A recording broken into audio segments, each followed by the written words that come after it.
BEEX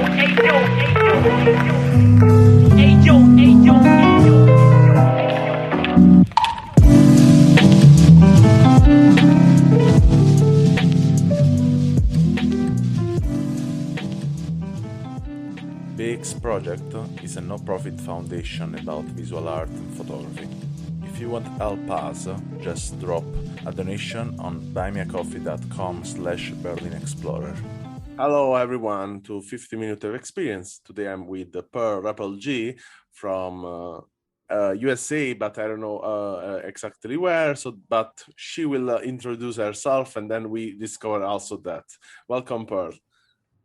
Hey, how's it going, Emiliano? Yes, really good and really nice to see you today. Yeah, I'm from San Francisco.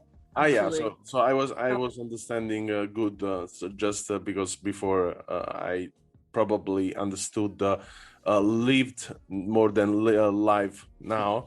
So I was thinking you was living there, but not yet. But yeah, so welcome to the podcast. And today, we talk a bit about your experience in photography as a human and also photographer.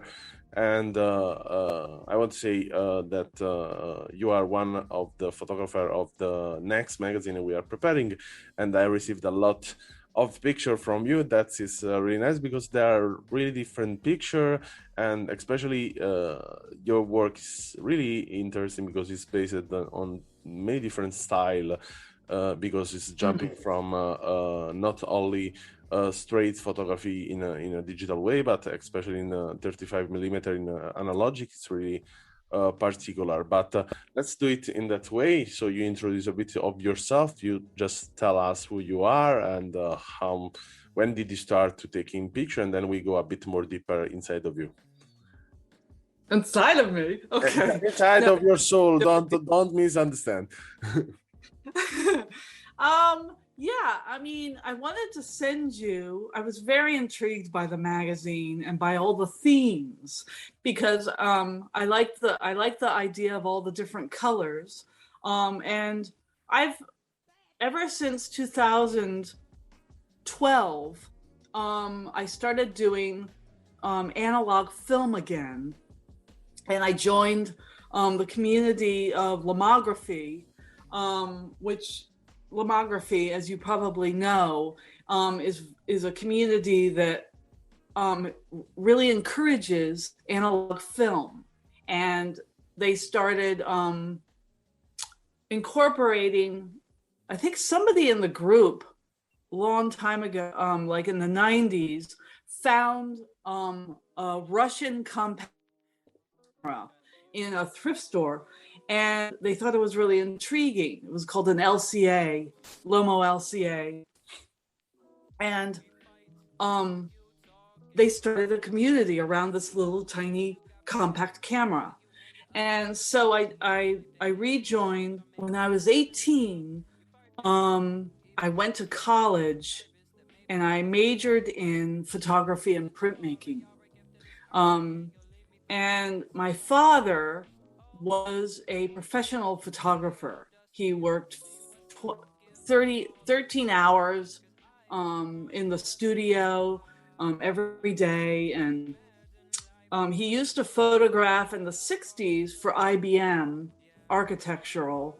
And then in the 70s, he used to photograph for Ford Modeling Agency. And he was really devoted and really, it was very, he was very good and very passionate. No? What? Very passionate about. Yes, very passionate about it, and also very methodical and devoted. His dark room, his enlarger was, as tall as the ceiling. I mean, I have pictures of it. It was really crazy. But he took pictures for the World's Fair for IBM in the 60s. And it was pretty amazing. He was also a deep diver. But anyway, he was my inspiration in a lot of ways for photography. I grew up, I can't remember a moment in my life looking back that was not involved with photography. It was either photographs of me as a child or photographs of everyone in my family. Took amazing photos, either snapshots of the family. I mean, I grew up just staring at family photos. I mean, I was obsessed with family photos. More than anyone else. It seems like more than anyone else in my family. I mean, I would like constantly look at family photos because they were either compelling or they were beautifully taken or they were like the composition. And I would like, I think I remember taking some of the family photos, like sneaking them away because I really wanted them. You know, they were like of my great grandfather. And, you know, I kept promising people that I would like make copies for them, and then I never did. But I really loved family photos. And then my father gave me a Nikon FE when I was like, I don't know, 17 or something. And I took pictures with it. But when I went to college, I remember taking pictures of my great grandmother's house. She lived in kind of a nice house. It was big and it had a lot of stuff in it, like lots of beautiful interiors. And I remember I was the only person that was taking pictures of her house. And then she died in 1985. And I was the only person that really took modern pictures of it. And that was kind of my first sort of viewpoint of when I like to take pictures of something that's layered, where you take pictures and you can't stop finding interest in a subject. You know, like you can take pictures constantly all day of the same subject because there's so many layers to it, you know? Yeah. And the second time that happened to me that made me realize I had this photo bug was I had a boyfriend that had, he had a 1953 Ford truck. And this was kind of you know, he was kind of one of those guys that is constantly looking for parts for his truck. And, you know, well, one day we found a field full of 1950s cars that were abandoned and had trees growing out of them. And I know in Europe they have places like this, but this was like in Connecticut in the US, and it was all Packards and Hearses and, you know, Edsels. And he found his part for his truck. And he was just like looking for the part. And then when he found it, he was like, okay, I found my part, let's go. And I was like, really?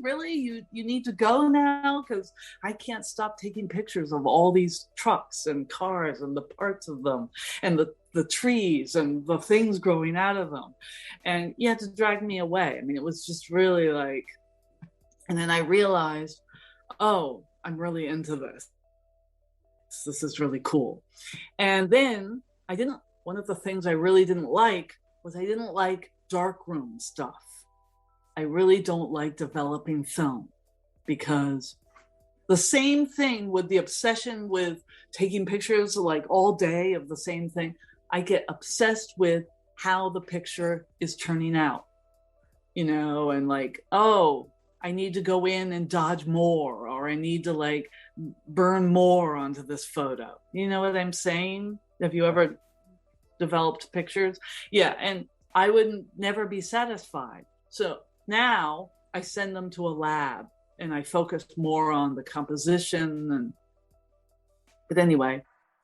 Yeah, it's a really, really interesting what you said. And I even think most of the time that during this podcast that I have to drive the podcast more and more to US country because I have to say that, I mean, I don't want to offend anyone of other podcasts for sure, but I feel like with people from USA, there is always a lot to talk about. And I don't know why with people from Europe country, they don't drive them words as people from Oh, I US. see. They're not as talkative. I don't know. It's something I started to see and to listen. Know that a lot of people from US they talk and they have stories. They know how to explain that stories. They know how to drive a Yeah. storytelling. And other people from other country they just answer to the question and then that's it. And sometimes even less than 1 minute, and I think I about see. what Yeah, about. they're very clipped. We call that clipped. Yeah, You know. Yeah. it's really crazy, What do you have to ask? It's really succinct. Whereas I've been told all my life that I talk too much. So. Oh, it's. I mean, yeah, you are in the right place to doing that now, and just I'm trying to go over and over and over every page of the photography or your photography on Lomography. I'm trying to get to the first page of first upload on Lomography, but actually I'm at page number 382, and is keep going on. Oh my And God. I'm asking Well, to myself, what? I started when I was in college and I left. I didn't have a dark room because, when you're in college, you get a dark room for free. And I didn't have one. So when I left, there was really no way to do analog photography. There were no labs or anything. I couldn't find a lab. So I didn't do analog photography for a long time after college. And then in like 2004, I also, busyness too. But then in 2004, digital photography came out. And so I had a Nikon D70 and I started going crazy taking pictures with that. And I joined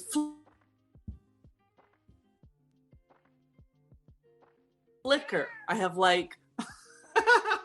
because digital is free practically to take pictures. Yeah. It's like your iPhone. Analog, it's expensive, and I spent a little bit of money on the photography and the film and stuff. And I have like 20 or something or more cameras. I've been collecting cameras as well.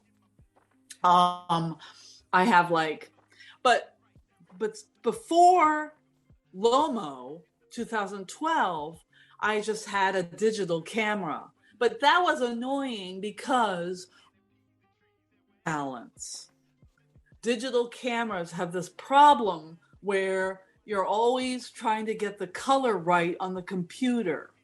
And so you're endlessly trying to work with that. So then in 2012, I got back into analog photography. And now all I do is either analog or I do iPhone. Okay. And I use my iPhone constantly. Photography is like breathing. It's really like breathing. I don't ever do it as a job. I never wanted to do it as a job.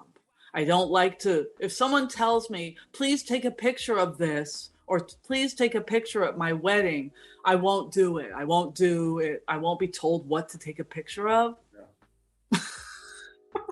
So I want to say that I found the last page. So the first picture you uploaded on Lomography, and it was in 2012 in probably June, and was made with the Lomo LC wide in San Francisco with the multi-exposure, and in this folder is my house, husband and cats, and I wanted to go really, I told you I want to go really deep inside of what the story is in. I'm really interested of that because, as in this case, I'm a curator and editor.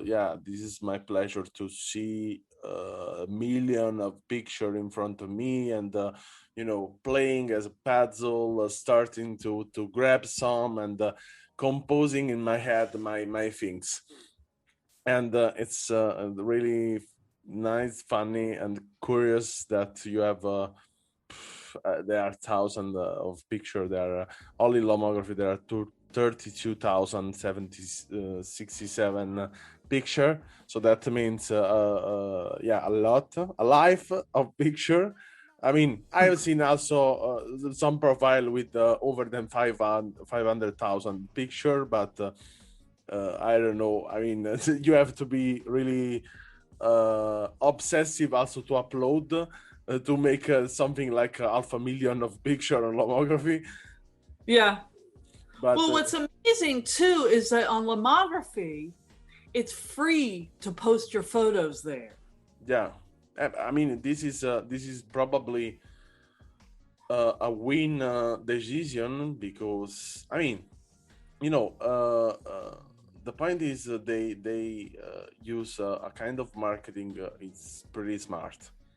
You upload Yeah. your picture, you have your community, and they have them shop. Where to find the Yeah. film? There. Yeah, it's easy, no? I mean, Yeah.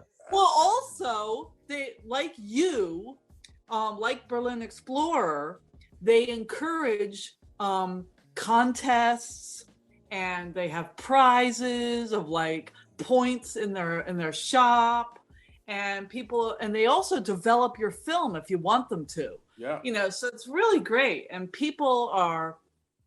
I've met so many people from all over the world, and they also do Kickstarters of their lenses and cameras. And I've done many Kickstarters. And one year, like 2 years ago or three, I can't remember, 2018, I bought a Kickstarter of one of their lens systems. Petzval lens. No, not Petsful, actually, but I've done that before. Yeah, but because I remember something kind of Petzval, or was another also. Yeah. They I have one. Yeah, the Petsful lens is really great, but they have this other one called the Neptune. Yeah. Yeah. I have seen recently. Yeah, and it's a really cool system. And when I bought this lens, I splurged a little bit, and I bought the ticket to go to Vienna, to their headquarters. And it's really wild, and no shade to lomography.com, but nobody in the office takes photographs. It's funny, no? All they do, I mean, that's no shade, but all they do is make and design the cameras and the website. Yeah. But I walked in and I was like, wow, so what kind of cameras do you guys use? And they were like, oh, I don't really take pictures. It's almost, I mean, when you do it editor, in this case, I take picture, but I'm only today, for example, I had the 5 podcasts. And every day I have around 5-6 podcasts, and the rest of stuff I have to do it. So magazine, editorial content, and blah, blah, blah. And the only time I have to take in picture probably is when I see out of my window and I see some nice light. With the COVID, I haven't taken hardly any pictures. No, COVID for me was totally the opposite. I did more pictures during the COVID than really? In my life. Yeah. Well, my problem with the COVID is that I don't go out that much. So I'm a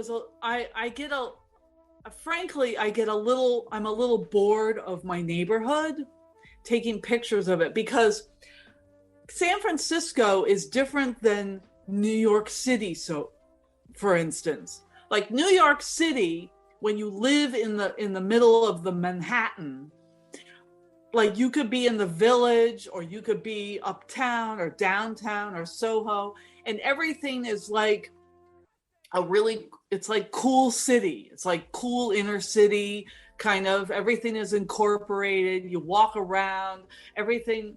I mean, maybe it's because I'm in love with New York and I don't live there, so I don't have it's unrequited like love. It's like. But the thing is, San Francisco, it's not really like Queens, but it's a little bit like that because 90% of San Francisco is residential.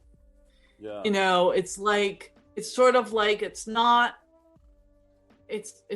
like my area, for instance, is a bit farther away from the middle of the center of town, and there's no cafes near me. It's all like just houses, Okay. you know? Yeah. And New York, you can just walk out of your apartment, your brownstone, and it's totally the full-on city. And it's always in. I mean, yeah, we are talking about the one of the city most organized in the world. Photogenic. Yeah, it's the most photogenic city in the world, Yeah. practically.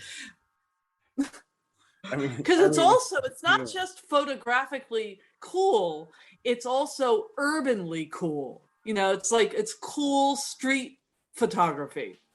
I've always loved it. My father used to live in Soho in the 80s. I'm a bit. And I used to. Sorry. Tell me. Oh, no. I was just inspired from what you said, and I was saying I'm a bit afraid to come in New York because I probably then stay there for some years taking picture every day. Well, when you think about it, though, it's also one of the most expensive cities in in the U.S. Yeah, That sure. I mean, in the world, not only US, I think. yeah, I mean, that and San Francisco are some of the most expensive cities. I mean, I live in San Francisco because the weather cannot be beat. It's like 50 degrees all year round. It's like amazing. Yeah, The only thing that happens that's extreme is rain. yeah. I mean, it's when the city is as this kind of climate, it's easy that it's also raining city because for the balance of the weather, the rain that in that. Yeah. It's the same in the south of Italy. It's really hot, but yeah, it's also the area most raining of the entire Europe. Mm. Italy's so beautiful now. I mean, I was so glad that I got to go to Venice, and we didn't stay very long. It's kind of like you don't stay very long, you know. It's expensive but it's so beautiful, you know. But all the stuff like the ruins, the artistic architecture, that's amazing about Italy. That's just, you can't beat that, you know. Yeah. But yeah, it's full for sure of things that you can discover, especially you come from another town. Yeah. But I had a lot of fun. When I got back from Venice, one of the things that's cool about Lomography is they do articles. Yeah. And they did an around the world article. It's called Around the World with your camera or something. And I did one about Venice and my Neptune Naiad, which is a lens that's 1.5 millimeter,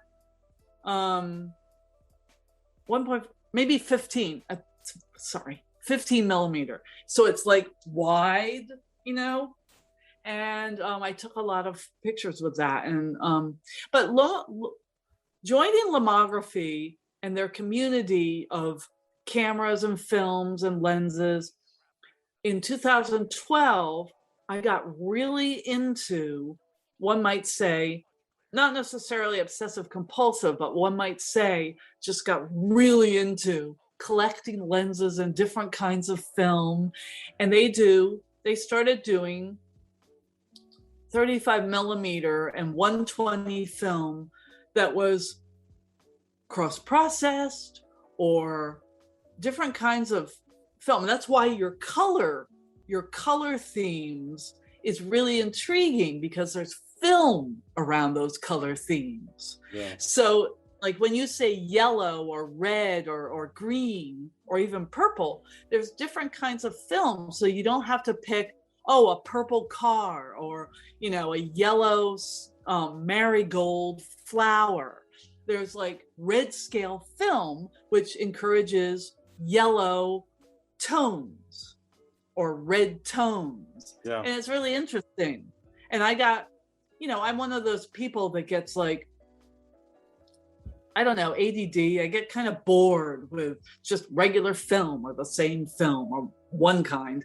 And so having the different kinds of film was really exciting and wow, experimentally exciting, because I tend to do the quotidian. I like to explore how to make that intriguing or compelling. Like taking pictures of just like the everyday of your life, but how to make it neat, or why bother to take a picture of that? Oh, I remember one time I have an aunt who is a clutterhead. Like she's almost like a whore. Well, okay. I don't like to say this about her, but I'm the same way. I have like a lot of stuff in my house. And so it's interesting how you can take something like that, like someone's clutter or someone's amazing amounts of stuff all over their house, and find a beautiful way to photograph it. Yeah. Yeah, sure. I mean, it's it's one of my fetish. I think discovering the chaos and find the hoarder. Right. And find a way. I mean, if you take I remember one time I was with my mom, and it's her sister's house, and there's like just stuff, and a beautiful shirt hanging bedraggled in the window, and you're like, and my mom would be like, oh, I can't believe what you did. And I said, but Mom, look at the photographs. If your house is just neat, like spick and span, like kind of like there's nothing in it out of place, that can be kind of boring photographically. But my aunt's house, and I took pictures of it with very grainy black and white film. Like you might know, I don't know if you take pictures analog, but you might know like 3200 Delta Ilford. It's very grainy, and the pictures came out really amazing. Well, I don't know. I love the grain, so then I'm a kind of photographer that like to the structuration of the film. So then I always push my film to grain. For the grain. Yeah, I love the grain. For me, it's I don't know. It's kind of to touch. You can touch in a way the figure. Right. Yeah. I love abandoned places, and it's, I'm jealous of places in Europe, because there's a lot of really amazing abandoned, like on Lomography, if you look through the people's photos, because every day I go on Lomography and I like other people's photos. I do this. This is my thing. That's my thing. I like to encourage and support other people. And I'm always looking at people's stuff in Europe, because you'll find people who, oh, this abandoned asylum. There's lots and lots of abandoned hospitals and, hospital wards.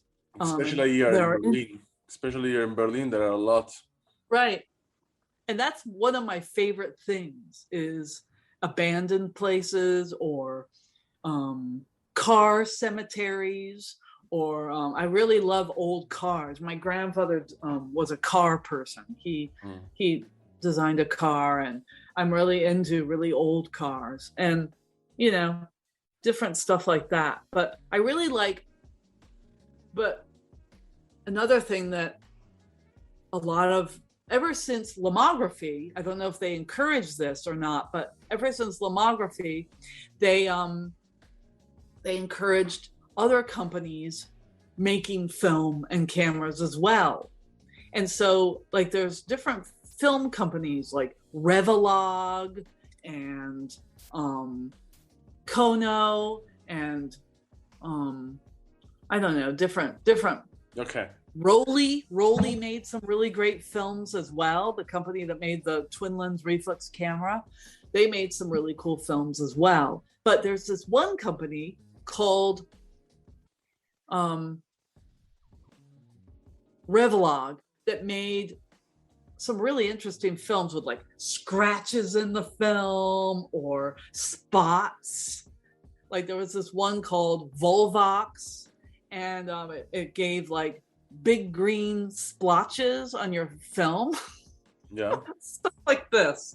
Or like there's a black and white film that has white dots, so it looks like it's snowing even though it's not, you know. It's really cool. I mean, I love stuff like that. Or just color saturation. And with X cross process is another thing that a lot of your color themes, like green and red and yellow, you can get that through cross process, which is, you know, just to explain just real quickly, it's just like where you take slide film and you develop it in negative film chemicals. Yeah. And it crosses the color transfer, and it makes like bright green film or red or yellow or whatever. It's really cool. Yeah, it's really cool. And recently I also tried, I sent some email to Lomography to try to have a collaboration with them. First of all, I would like just to have a podcast with them. I mean, it's not, I'm not, we are in a moment of history where everyone contact every kind of society, of company. Oh, yeah. And trying to get something from, but what I really would love to have from them is having a talk in a podcast. I mean, and then if they want to promote the project, yeah, good. If they don't want, they're good. For me, it's the same. I don't really go to ask anything to the people. I would love just to connect. You know, I think it's everything. Is about to having a connection with someone, and then Exactly. you can see if your collaboration work or not. Sometimes it doesn't work, you know. You can expect to work something, but in the reality it doesn't work because you don't have any point of connection. And I don't like the idea to just contact, I don't know, for example, in this case Lomography, but in general like Canon, and say, hey, I don't want to use your camera because of a sponsor things, but I would love first to see if our idea can travel on the same way, and then seeing if we can do it something. I mean, if I can give to you something and if you can give to me something. So you did Canon or with Lomo? You did that with Canon or Lomography? Lomography. Were they responsive? I sent to them my email, and they answered. Yeah, I mean, I think the person is caring about Instagram answered me and gave to me the email, and they sent the email, and then we will see. I mean, let's see what happened. I don't stay there waiting for the email, but yeah, it will be nice to get an answer. Also an answer to say, yeah, fuck yourself with your podcast. No, will be nice. Yeah, I mean, but anyway, so it was really nice, and I think we can have other 50 minutes of experience together another time. I mean, in the near future, we can continue to have this talk because it's nice. Very exciting. So, I don't know if I know you got my pictures. I probably sent too many, but the thing is, I finally figured out the WeTransfer, and I hope that helped. You know. But, it's more easier to get. Yeah. Because you can send more in one package and so on. But to close this podcast, I want to say thank you a lot for your attention to the details and the story you shared today with us. And this was Pearl, and you will find a link in the description with all the magical stuff and more over than 32,000 pictures to watch. And I'm watching all, and there are many really, really cool. So I advise a lot to this vision and this listening of the podcast. And thank you a lot, Pearl. Thank you very much. It was really fun. I really appreciate it. Thanks for listening to our podcast. Learn more about our project at allmylinks.com/BerlinExplorer or visit our Instagram and follow Berlin Explorer Project.